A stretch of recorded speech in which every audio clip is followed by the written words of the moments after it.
Kalau kita lihat di dalam Ibrani pasal 11 ayat yang ke-6. Ayat ini menarik sekali karena firman Tuhan bilang begini.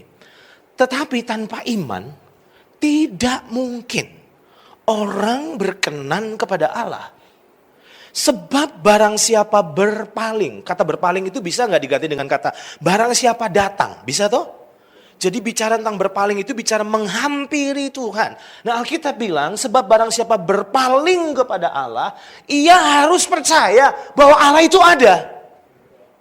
Pertanyaan saya, ada di mana? Ada dalam dirimu sebetulnya. Makanya kok saya kurang sependapat ya kalau kita bilang kita kejar Tuhan. Apanya yang dikejar? Tuhan itu sudah ada di dalammu. Mau dikejar kemana? Perjanjian lama, kalau saudara lihat pemazmur itu mengejar Tuhan.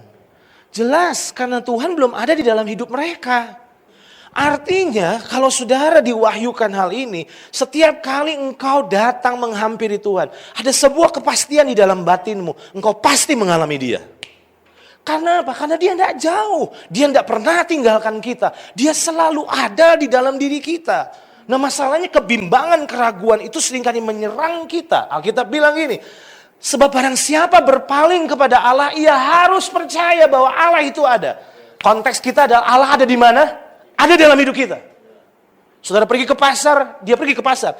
Karena kehadirannya di dalam dirimu akan membuat selalu ada bersamamu.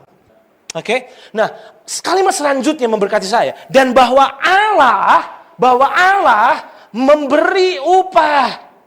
Kepada siapa? Kepada orang yang mencari dia? Tidak. Ayat ini bilang Allah memberi upah kepada orang yang sungguh-sungguh. Katakan sungguh-sungguh. Jadi kalau saudara masih cuma sekedar iseng, lebih baik gak usah cari Tuhan.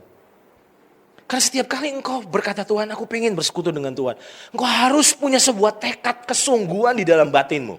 Kalau saudara cuma ya daripada hari-hari kosong, jangan harap saudara mengalami Tuhan. Karena pengalaman dengan hadirat Tuhan itu selalu diuntukkan hanya orang-orang yang bersungguh hati kepadanya. Dan bahwa Allah memberi upah kepada orang yang sungguh-sungguh mencari dia. Pertanyaan saya, apakah upah yang sebetulnya Tuhan sediakan buat orang yang sungguh-sungguh hati padanya? Apa? Yang pertama, mata yang terbuka. Bicara tentang mata yang terbuka, itu bicara tentang pengenalan akan pribadi Tuhan. Dari mana saya bisa tahu bahwa waktu kita bersungguh hati mencari dia, Tuhan tuh sudah sediain upah buat kita. Upahnya apa sih? Upahnya adalah mata yang terbuka.